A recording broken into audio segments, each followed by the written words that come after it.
Être résilient permet de se relever plus facilement d'un coup dur en faisant de ses cicatrices une force tout en devenant plus fort mentalement et émotionnellement. Bonjour, c'est Fanny. Aujourd'hui, je vais t'aider à devenir une personne résiliente et pour cela, il y a 7 choses à faire.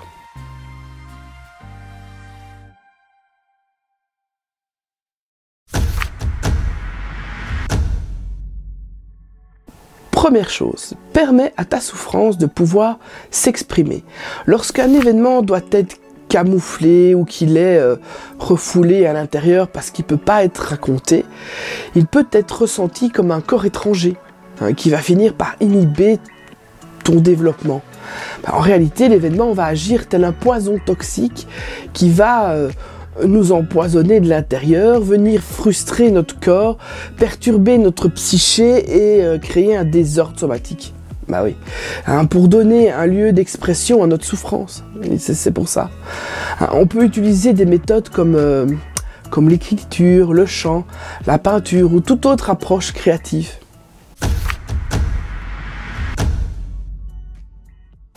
Deuxièmement, garde la foi même quand tout est contre toi. Quand tout semble être contre toi, souviens-toi que l'avion décolle face au vent et non avec lui. Adopte un état d'esprit de développement. Fais comme si tu étais capable de faire face. Visualise-toi en train de réussir ou d'aller mieux. Continue de persévérer parce qu'en fait une action, en plus, ça peut peut-être parfois tout changer. Encourage-toi, sois ton propre coach et non ton pire ennemi. Reste positif même si ton cœur a envie de pleurer. Fais confiance en la vie et confiance en toi. Troisièmement, change ton dialogue intérieur. Tes pensées, elles créent ta réalité. Si tu as un état d'esprit fixe et que tu penses « c'est horrible, jamais je vais y arriver, jamais je me remettrai de cette séparation, elle était parfaite, j'y arriverai jamais, je vis tout le temps des traumatismes, j'ai aucune valeur, ma vie n'a aucun sens ». Par contre, à l'inverse, si tu es dans un état d'esprit en développement et que tu penses c'était pas la bonne personne, je vais maintenant apprendre à découvrir ce que je cherche vraiment dans une relation, par exemple, où j'ai pas encore trouvé la solution, où les traumatismes que je vis sont une partie de ma vie, ils représentent pas ma vie, je vais maintenant reprendre ma vie en main. Tu vois comme c'est bien différent comme état d'esprit entre les deux? Quatrièmement, tu dois dissocier ta valeur de tes blessures.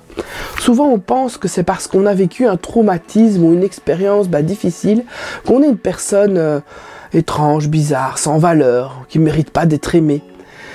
Mais par contre, on ne pense pas qu'un traumatisme nous remet sur notre chemin, développe notre état d'esprit, nous renforce mentalement, émotionnellement. Paradoxalement, les erreurs nous aident à nous aimer davantage. Cinquièmement, réinvestis-toi émotionnellement. Les traumatismes ou les épreuves de la vie ont tendance à couper notre lien social. Après avoir vécu une épreuve difficile, on peut être amené à se renfermer sur soi-même, à s'isoler. Cet isolement, c'est pas sans conséquence. Il va renforcer notre souffrance et c'est un cercle vicieux. Parce qu'en refusant de se confronter à la réalité, on s'enferme encore un peu plus sur soi-même et donc on souffre encore plus.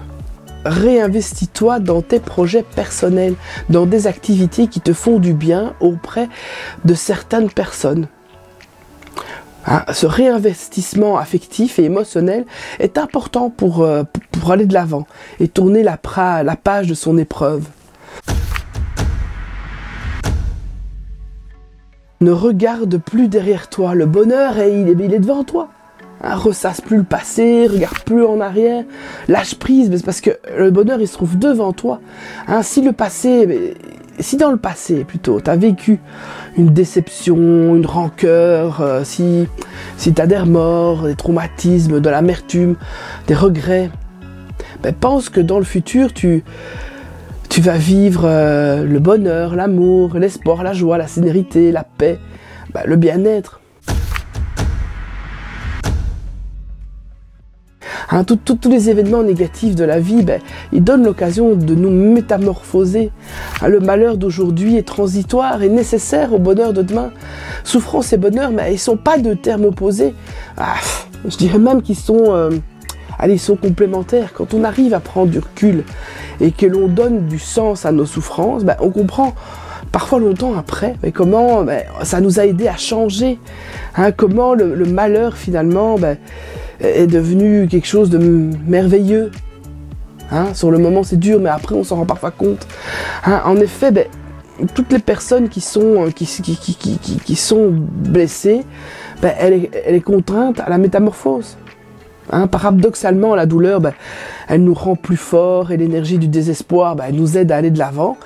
Alors il faut apprendre à transformer le malheur en épreuve, parce que si l'un fait baisser la tête, l'autre la relève. Voilà, j'espère que ces conseils ils pourront t'aider. Et n'oublie pas, abonne-toi parce que je sors des vidéos toutes les semaines. Et puis, si ça t'a parlé cette vidéo, donne-moi un petit like parce que ça aide à faire grandir la chaîne. Merci.